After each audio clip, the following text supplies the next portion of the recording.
Ku hidup karena anugerah-Mu. Tiada satu pun dapat ku andalkan, semua karena cinta-Mu. Ini hidupku, pimpin jalanku. Yesus, pegang erat tanganku. Ku tak dapat hidup di luar kasih-Mu. Bapa, jangan tinggalkan aku. Engkau alasan selama ku hidup.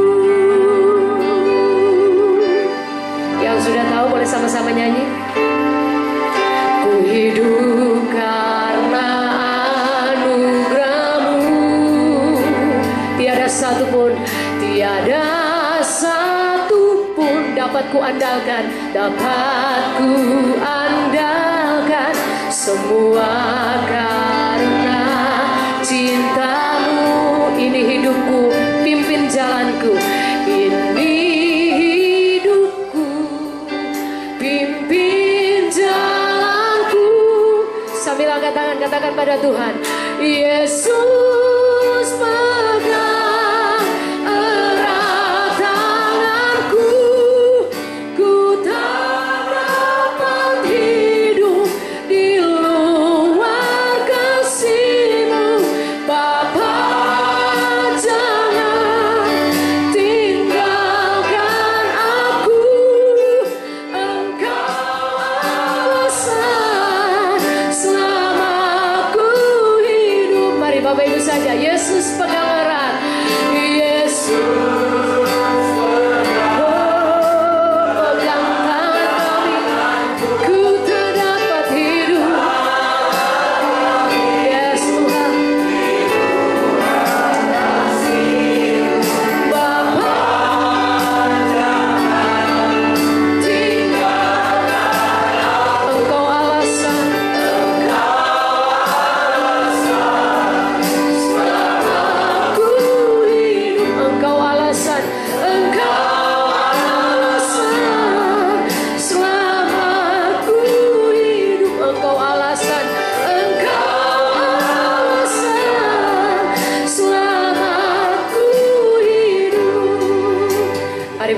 buat Tuhan Yesus. Haleluya.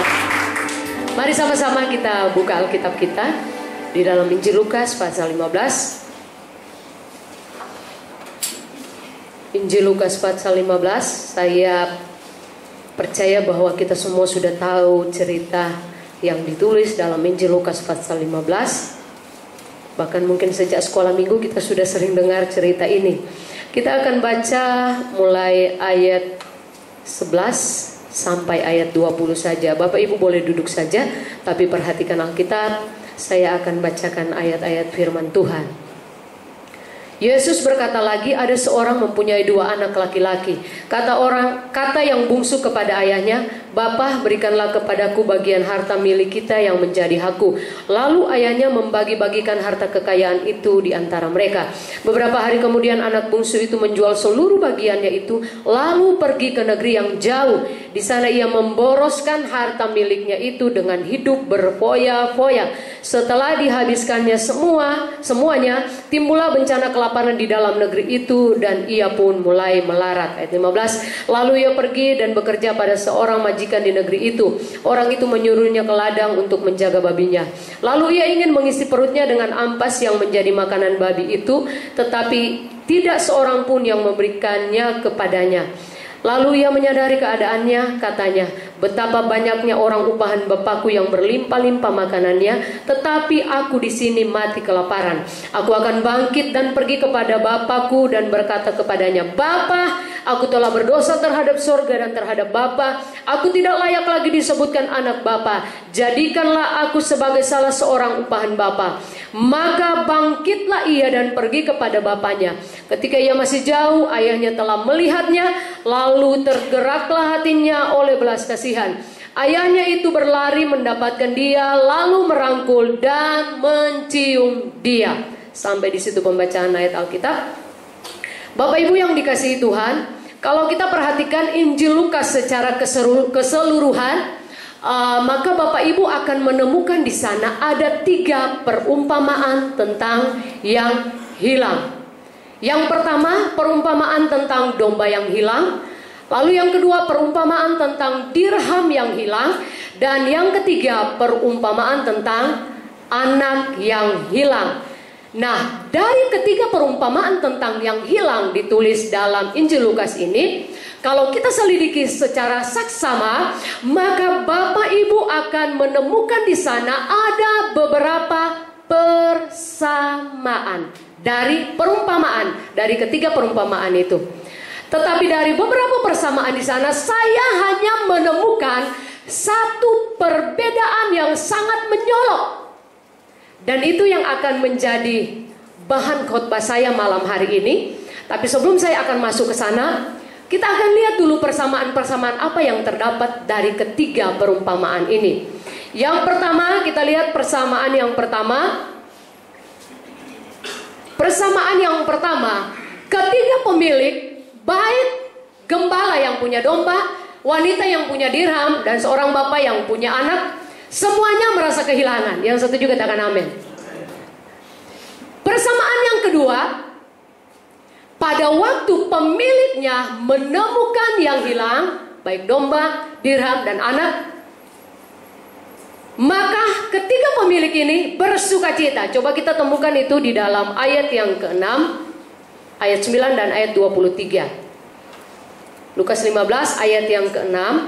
Dan setibanya di rumah ia memanggil sahabat-sahabatnya dan tetangga-tetangganya serta berkata kepada mereka, bersukacitalah bersama-sama dengan aku. Kemudian kita lihat di dalam ayat yang ke-9. Dan kalau ia telah menemukannya, ia memanggil sahabat-sahabat dan tetangga-tetangganya serta berkata, bersukacitalah bersama-sama dengan aku. Kemudian ayatnya yang ke-23. Dan ambillah anak lembu tambun itu, sembelilah dia, dan marilah kita makan dan bersukacita. Itu persamaan yang kedua. Jadi mereka setelah mereka menemukan yang hilang, mereka semua bersukacita.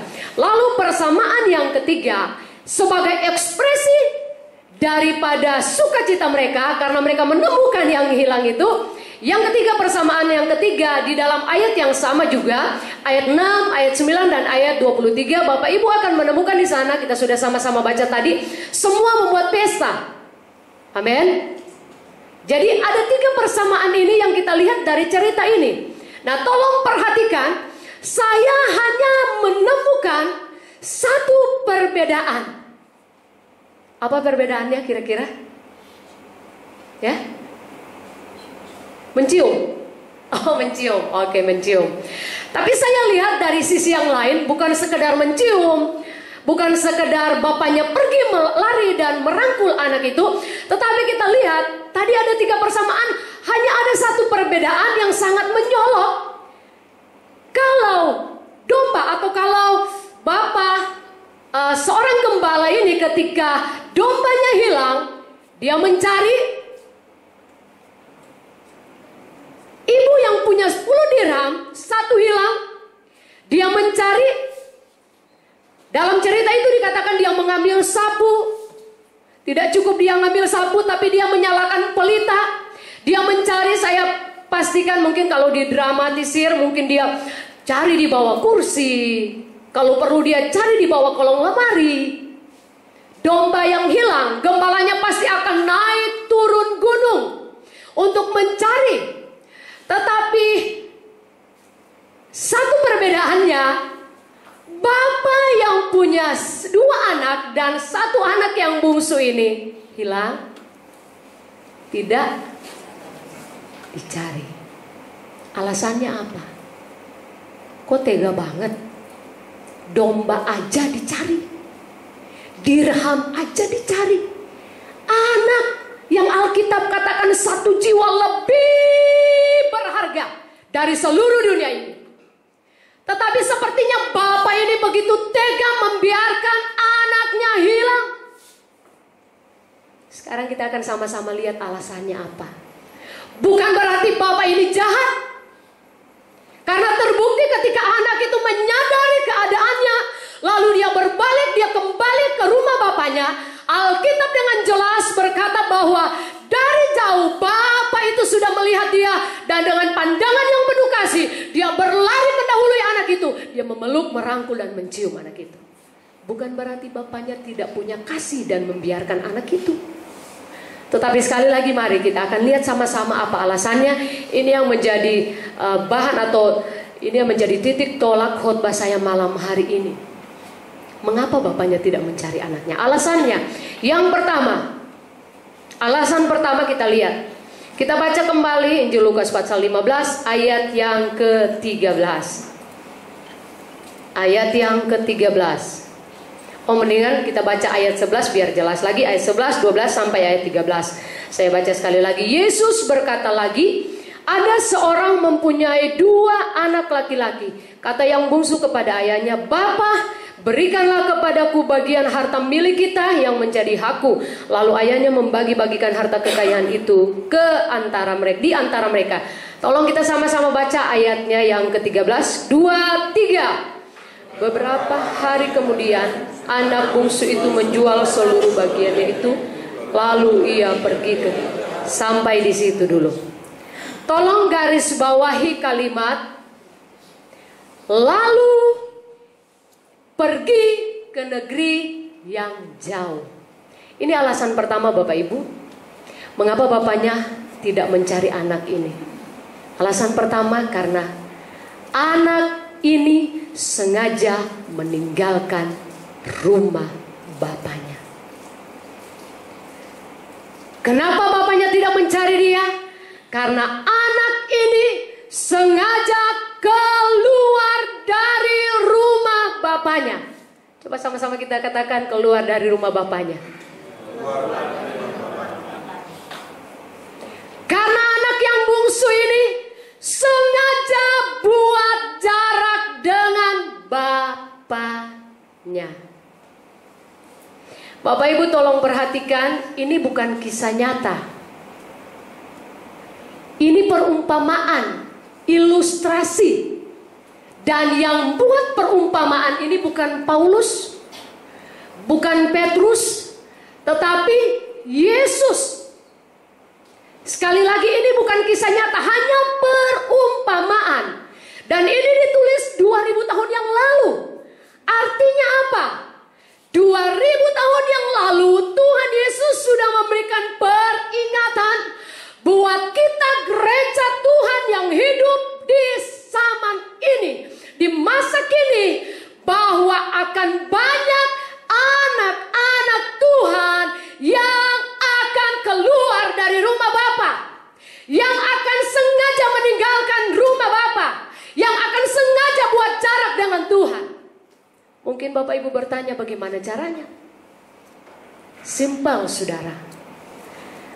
Coba Bapak Ibu bayangkan 20 tahun lalu ketika kita mulai ikut Tuhan, kita begitu setia dengan Tuhan. Bandingkan dengan sekarang, apa masih tetap sama? Mungkin dulu setia, dulu mungkin senang memberi, sekarang sudah mulai apel. Apa itu apel? Agak pelit. Hitung-hitungan dengan Tuhan. Dulu kayaknya setiap ada jadwal, setiap ada kegiatan, rasanya mau terlibat dalam kegiatan itu. Sekolah minggu buat acara, saya ada di sana. Pemuda buat acara, saya ada di sana. Kaum wanita, Pak Sutri, apalagi di sini. Kaum pria, Natal, semuanya rasanya pingin terlibat. Tetapi berjalannya waktu, itu sudah mulai terambil dari dalam hidup kita. Tanpa kita sadari, hal-hal yang mungkin kita anggap sepele, itu yang memicu kita mulai buat jarak dengan Tuhan. Anak yang bungsu sengaja pergi ke negeri yang jauh. Makanya bapaknya tenang-tenang. Tidak seperti gembala yang punya domba, satu saja hilang, dicari sampai dia menemukan. Ibu yang punya dirham, satu hilang dari 10, dia cari sampai dia menemukan. Tetapi bapak yang punya satu anak, dua anak, satu anak hilang, sepertinya tega sekali membiarkan anak itu hilang. Tetapi alasannya karena dia sengaja meninggalkan rumah bapaknya. Kita lihat hal yang berikut. Alasan yang berikut,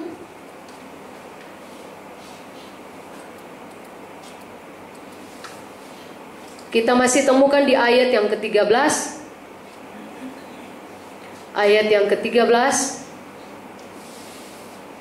Beberapa hari kemudian anak yang bungsu menjual seluruh bagiannya itu lalu pergi ke negeri yang jauh.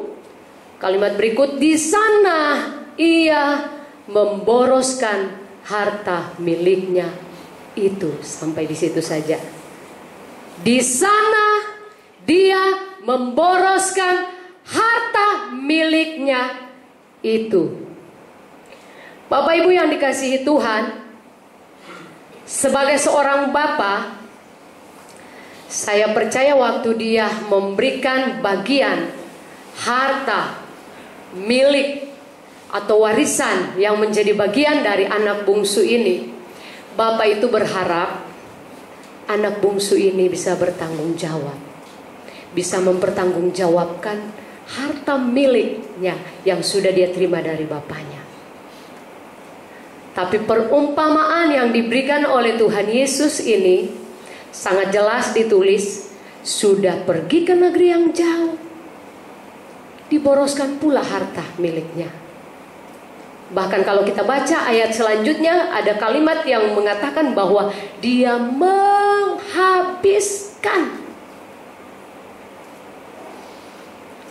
Harusnya Bapak Ibu, kita di sini keluarga ya, suami istri, kalau kita punya anak, lalu kita memberikan sesuatu kepada anak kita, tentunya kita berharap dia akan bisa putar, jadikan modal, misalnya seperti itu ya. Kita ingin dia berhasil. Tetapi kenyataan yang dilakukan atau sikap yang diambil oleh anak yang bungsu ini, Alkitab katakan dia memboroskan harta miliknya. Artinya tidak ada tanggung jawab sama sekali dengan kepercayaan yang sudah diberikan oleh bapaknya. Bukankah demikian juga terjadi di gereja Tuhan, Bapak Ibu? Kita berani berdoa kepada Tuhan. Tuhan berkati saya, berkati keluargaku, berikan aku kesehatan. Begitu Tuhan kasih kesehatan, waktu kita hanya habis kejar pekerjaan, bisnis, usaha. Kita berani berdoa kepada Tuhan. Tuhan, perlebar usaha saya, berkati usaha saya. Tapi kita takut berdoa kepada Tuhan.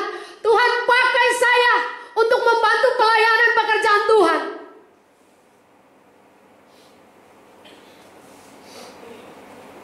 Malah mungkin harta yang Tuhan sudah percayakan dalam hidup kita, lebih banyak kita pakai untuk kesenangan diri kita, keluarga kita, daripada untuk Tuhan.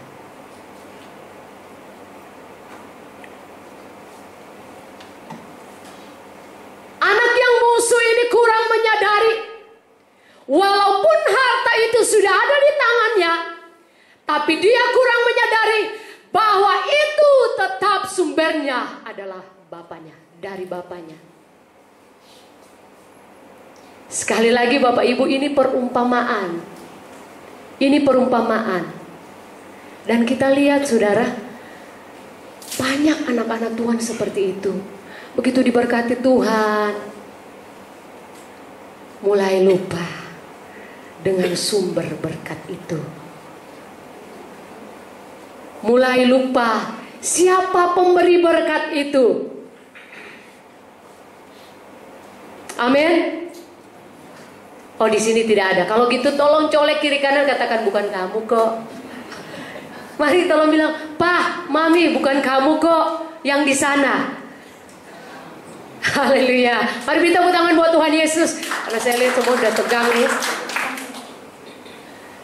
Lalu hal yang berikut kita lihat. Alasan yang ketiga kenapa bapaknya tidak mencari anaknya yang bungsu yang hilang. Alasan yang ketiga masih di dalam ayat 13. Kita mulai baca dari kalimat di sana ia memboroskan harta miliknya itu dengan hidup berfoya-foya. Mari tolong kita baca lagi ayat 13 saja, sama-sama kita baca ayatnya yang ke-13. 2, 3. Beberapa hari kemudian anak bungsu itu menjual seluruh bagiannya itu, lalu pergi ke negeri yang jauh. Di sana ia memboroskan harta miliknya itu dengan hidup berfoya-foya. Hal yang ketiga yang saya temukan alasannya mengapa bapaknya tidak mencari anak yang hilang. Anak yang bungsu ini hidup berfoya-foya. Apa kata lain dari hidup berfoya-foya? Hidup seenaknya. Kata orang Jakarta mungkin hidup semau gue. Hidup senang-senangnya dia. Apa yang dia ingin lakukan, dia lakukan. Hidup tanpa tujuan. Hidup tanpa arah. Itu yang dilakukan oleh anak yang bungsu ini.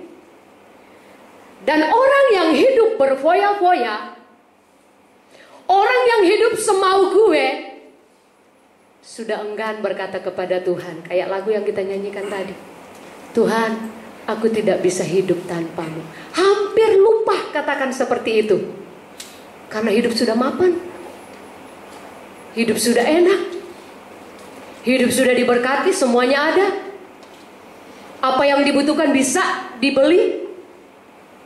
Orang yang hidup foya-foya, orang yang hidup semau gue, orang yang hidup seperti ini akan enggan, bukan tidak mau, tapi hampir lupa. Kalau saya katakan hampir lupa untuk berkata, Tuhan, saya tidak mampu jalani hidup ini tanpa Tuhan. Padahal saudara, hidup kita ini semuanya itu hanya karena anugerah Tuhan. Bapak ibu yang suka nonton infotainment, sampai sekarang Olga Saputra masih di rumah sakit. Katanya dia salah satu artis yang dibayar mahal.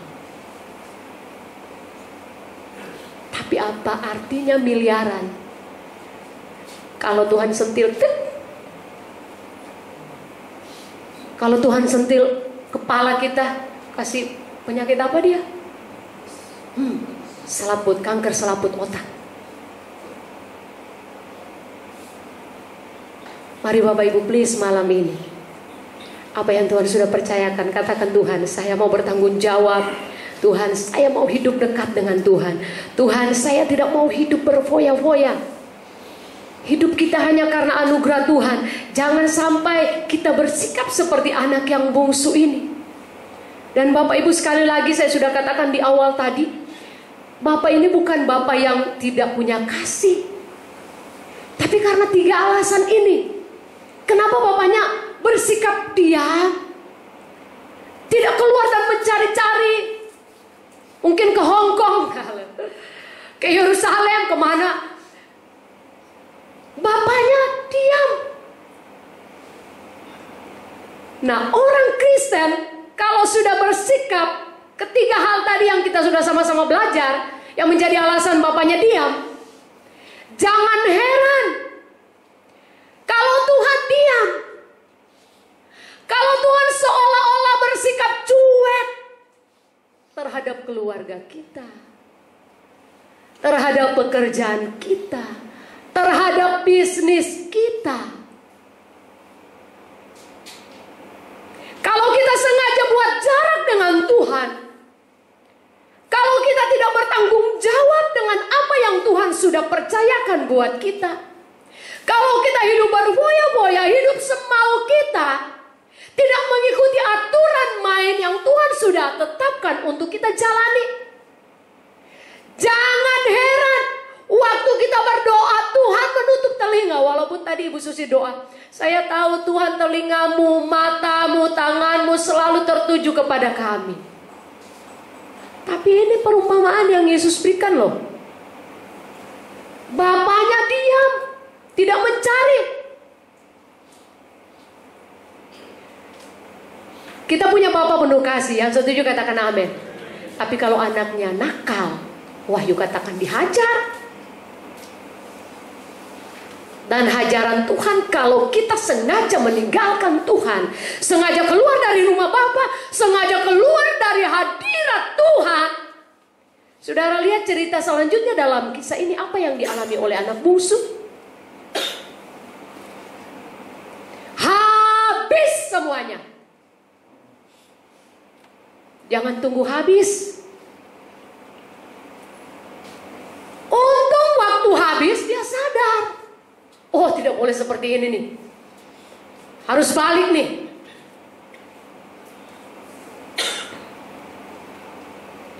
Waktu habis. Dia cari pekerjaan apa Bapak Ibu? Dia cari pekerjaan mungkin mau jadi tukang kebun kali misalnya. Tapi gak dapat. Dapatnya apa? Sama-sama babi di belakang. Ini banyak orang Manado kali ya. Saya juga orang tuanya Sanger, tapi kami anak-anak semua lahir di Gorontalo. Saya adiknya Pak Herman Pangalo. Jadi dulu waktu saya masih kecil ya, 20 tahun yang lalu, karena masih kampung banget, masih hutan di rumah, dekat rumah, samping rumah. Jadi papi itu beternak babi. Saya tahu gembala babi seperti apa. Jorok. Apalagi kalau musim hujan, batobo dia. Batobo di PC-PC. Keluar kamar kasih yang papi sopo busu. Ini yang dialami anak bungsu waktu dia jauh dengan Tuhan. Bapak Ibu, kalau kita keluar, kalau kita buat jarak dengan Tuhan, kita akan lihat fatal hidup ini. Hidup kita harus bergantung penuh pada Tuhan. Seperti Musa katakan, bila engkau tak besertaku, ku tak mau berjalan. Ku perlu Tuhan pimpin langkahku dengan kasih karunia-Mu. Pimpin langkahku setiap hari.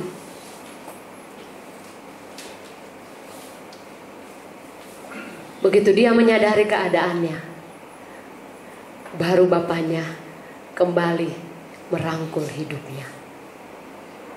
Malam hari ini apa yang sedang terjadi dalam hidup kita, Bapak Ibu, yang tahu hanya kita dengan Tuhan. Kadang-kadang suami istri juga nggak tahu bagaimana posisi hidup kita dengan Tuhan. Ada banyak orang Kristen yang masih ke gereja, tapi hatinya sudah jauh dengan Tuhan. Tapi malam hari ini pastikan bahwa kita semua di sini tidak ada seperti itu. Kita hidup dekat dengan Tuhan. Amin. Kalau kita ingin melihat kuasa Tuhan, kasih Tuhan, kebaikan Tuhan kembali dinyatakan dalam hidup kita, cuma satu cara. Sadari hidup ini, balik kepada Bapa. Jangan tunggu lama-lama. Kalau kita udah tahu, oh kesalahannya di sini nih. Jangan tunggu lama-lama, Bapak Ibu. Segera berdiri, bangkit kembali kepada Tuhan. Cari Tuhan, dekatkan diri lagi dengan Tuhan. Orang pikir mau dekat dengan Tuhan itu seperti apa? Salah satu cara yang ampuh, bangun pagi, doa pagi. Ada yang doa pagi di sini? Jam 5 sudah bangun, suami istri berdoa bersama-sama? Yang ada tolong angkat tangan. Kalau belum ada, jangan angkat tangan lo ya. Ya, ada yang bangun jam 5 pagi, doa sama-sama suami istri? Tolong angkat tangan kalau ada. 1, 2, ada lagi? Oke, tidak apa-apa, kita jujur di hadapan Tuhan. Dan saya baru melakukan ini mulai Desember. Saya menikah tahun 2004. Suami saya juga pelayanan. Tapi Untuk doa pagi itu susah.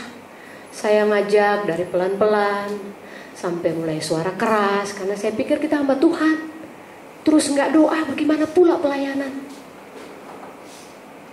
Sampai ngambek, sampai akhirnya bosan ngajaknya. Udah terserah masing-masing bertanggung jawab di hadapan Tuhan. Yang harusnya bapak-bapak itu jadi imam kan dalam rumah tangga. Tapi satu waktu, belum lama, tahun lalu, satu waktu setelah saya pulang pelayanan, semua sudah tidur, suami, anak-anak saya dua, mereka bertiga sudah tidur. Saya masuk, saya duduk di ranjang. Tiba-tiba saya tergerak. Padahal dari dulu saya udah tahu hamba-hamba Tuhan berdoakan tumpang tangan waktu lagi tidur misalnya gitu kan. Tapi nggak pernah dilakukan. Tapi waktu itu lalu saya tumpang tangan suami saya. Saya tidak bilang Tuhan tolong supaya dia doa pagi, enggak. Saya cuma bilang gini, Tuhan jadikan dia imam dalam rumah tangga kami. Saya tumpang tangan anak-anak saya. Bapak ibu saya kaget Desember, saya lupa tanggalnya berapa, tapi mulai Desember saya ingat sekali. Karena dari dulu kan saya doain itu, jadi begitu jadi langsung tek. Desember tuh, waduh tiba-tiba udah ada yang nyembah di luar. Saya langsung bangun, doa. Mulai dari situ kami berdua jam 5 pagi, setel alarm, jam 5 teng bangun. Kadang-kadang bolong, sekali-sekali bolong. Kalau lagi capek, bolong gitu. Habis baca, habis doa, nyembah, kita doa, habis doa, baca Alkitab. Mazmur cukup satu pasal karena setelah itu kan harus urus anak-anak ke sekolah. Terus sekarang kita baca udah di Markus pasal 19. Bapak Ibu mari mulai dengan hal seperti itu untuk membangun hubungan dengan Tuhan. Dan itu pengaruhnya dalam satu hari itu kalau kita mulai dengan doa, apalagi bersama-sama suami istri. Kalau cuma suami doa sendiri, oh kasihan istri lagi tidur, biarin dulu dia capek, saya aja. Atau misalnya istri, aduh suami pulang semalam jam 12, kasihan, biarin aja dia. Kalau sekali-sekali mungkin bisa. Kalau tiap hari seperti itu nggak doa, waduh, kekuatan apa dalam rumah tangga? Dan saya lihat sejak kami mulai doa bersama, ada hal-hal yang Tuhan kerjakan baik dalam keluarga, dalam pelayanan kami. Mari Bapak Ibu, kita mau bangun hubungan dengan Tuhan, amin. Kita bangun hubungan, mulai hal-hal yang kecil seperti itu. Kita mulai setia, jangan 1 jam deh, gak usah 1 jam, 10 menit, 5 menit pujian penyembahan, 5 menit doa, 5 menit baca firman, cukup. Lama-lama kita kuat. Karena itu yang akan menuntun kita, akan membuat kita dekat dengan Tuhan. Tapi kalau sudah tidak doa pagi, saya jamin deh malas-malas ke gereja. Paling juga cuma jadwal. Tapi hati kita konek dengan Tuhan. Yang setuju katakan amin. Yang marah diam aja. Yes, Bapak Ibu, karena ini saya alami. Banyak orang Kristen itu datang ke gereja tradisi. Datang ke gereja ya gitu, pulangnya begitu. Makanya gak heran, kadang-kadang 1 bulan kita begitu kelihatan on fire, bulan berikutnya, ya mana ya dia? Kok udah 2 minggu gak datang Pak Sutri? Ibu Susi mungkin udah nyari-nyari, bahkan mungkin BBM. Kok gak datang? Buat jarak dengan Tuhan. Kalau kita udah mulai buat jarak dengan Tuhan, jangan heran kalau Tuhan diam.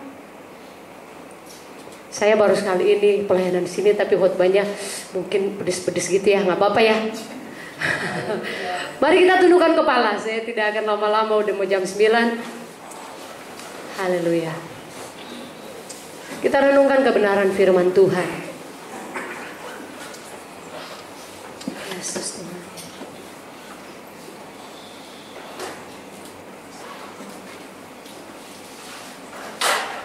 Ku tak dapat jalan sendiri, Tuhan tolong padaku.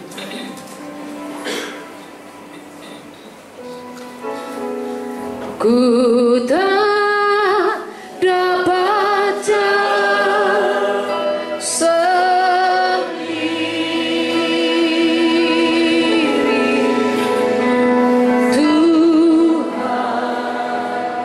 Tuhan tolong padaku. Biarlah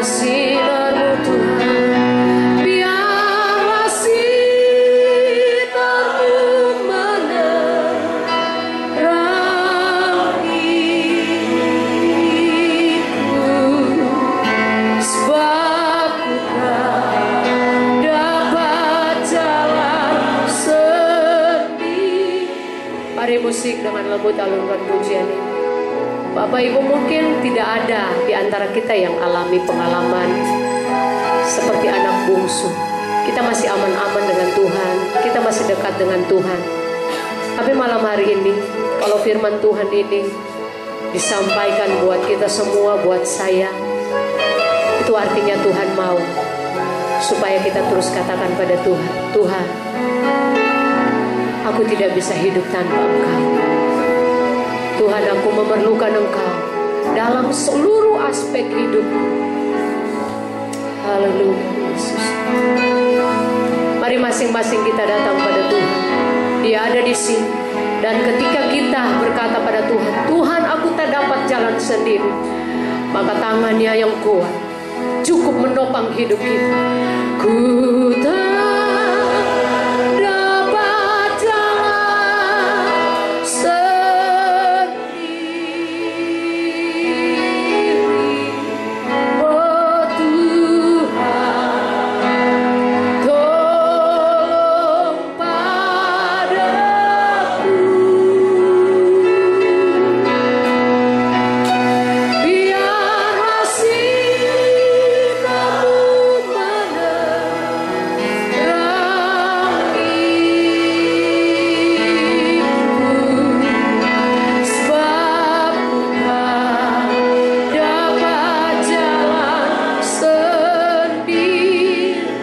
sama-sama kita bangkit berdiri di hadapan Tuhan. Ku tak dapat jalan sendiri.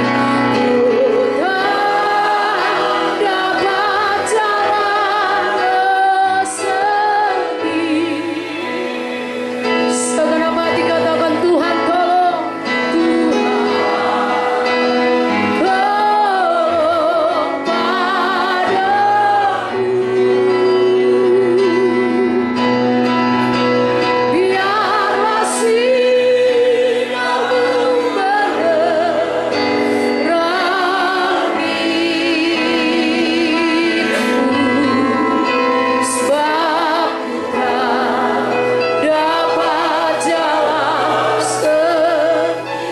Bapak-bapak saja nyanyikan pujian ini.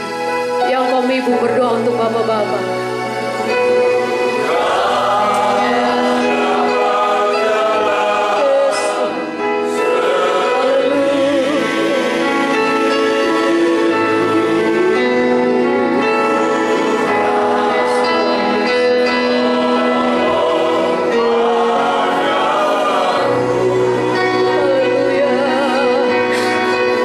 Istri-istri berdoa dengan sungguh untuk suami.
yang sungguh-sungguh kau datang kepada Tuhan dan katakan, Tuhan, aku tidak bisa berjalan sendiri. Sambil angkat tangan, katakan pada Tuhan, oh biarlah sinarmu, biarlah yes, oh yes.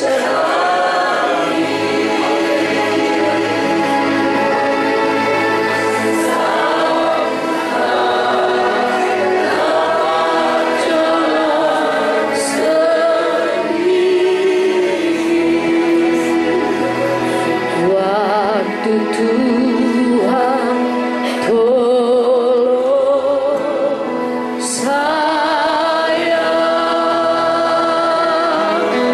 Mari Bapak Ibu pegangan tangan, pegang tangan pasangan di hadapan Tuhan, di hadirat Tuhan. Kita sama-sama suami istri datang di hadapan Tuhan. Saya tersesat, saya saya waktu Tuhan tolong saya,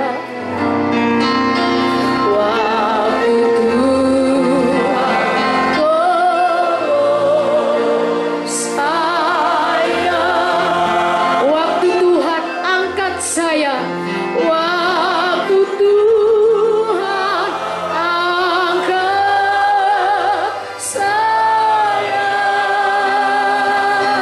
saya terjatuhlah,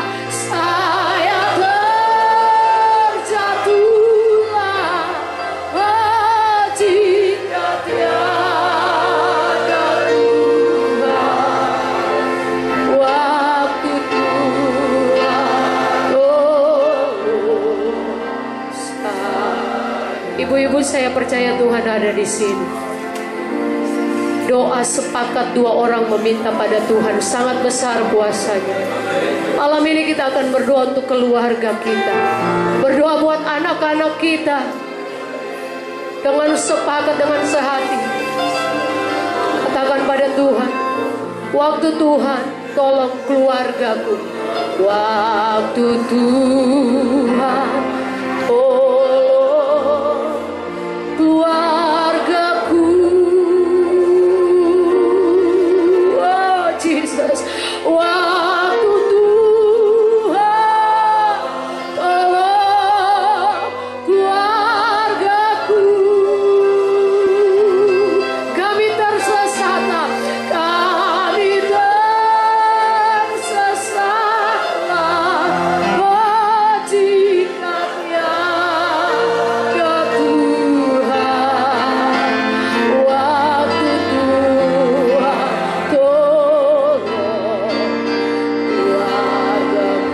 Bapak Ibu saja, waktu Tuhan tolong